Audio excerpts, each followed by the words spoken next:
Good morning. It is 9:18 a.m. on Saturday, May 6th, 2017. I'm Christiana Ellis, and I just got up. This is 5 more minutes.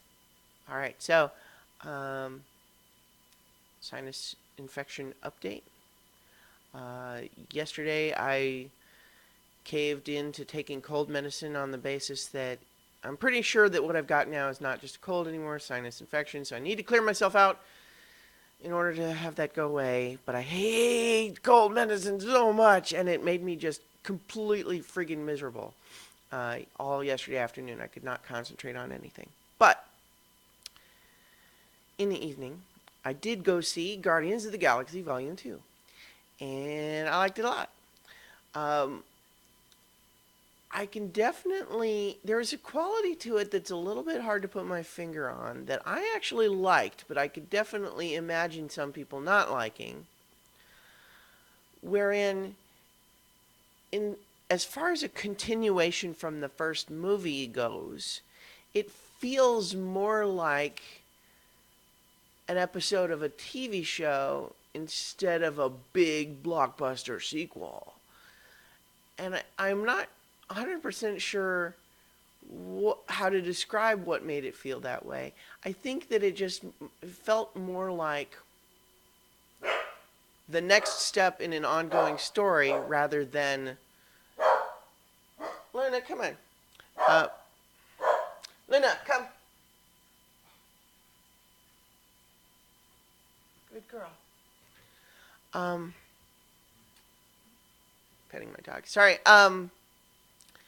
I think it's primarily that even though there is like a big threat to face eventually, in terms of battles and so on, I feel like the primary conflict of the movie deals with emotional stakes rather than physical ones.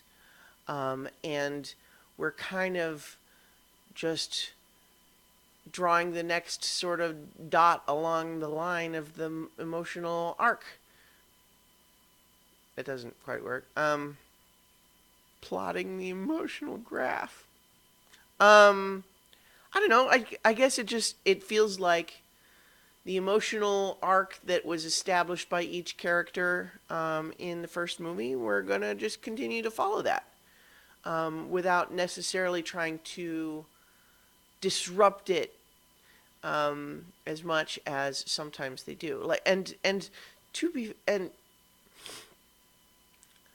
to be sure, it does kind of suffer from the same element that every Avengers sequel has, in the sense that the first Guardians of the Galaxy is just kind of amazing and unexpected. Nobody quite knew what that was going to be, and then it showed up and it was awesome and new and fresh and original feeling. And you can't do that twice, because if you change it too much, people will be mad that it's not like the first one, and then if you don't change it enough, people are mad that it's too similar. So there's an element there where it's a very tricky thing. And so in that sense, I wouldn't say that it's as revelatory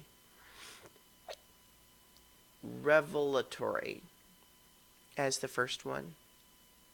It's still good. I liked it. I wouldn't say, as far as music is concerned, like the songs are good. I'm not sure I liked any of the song moments quite as much as that opening dance in the first movie. But again, that's partly just because that one came out of nowhere. It was like, oh my gosh, this is something I never knew that I always wanted.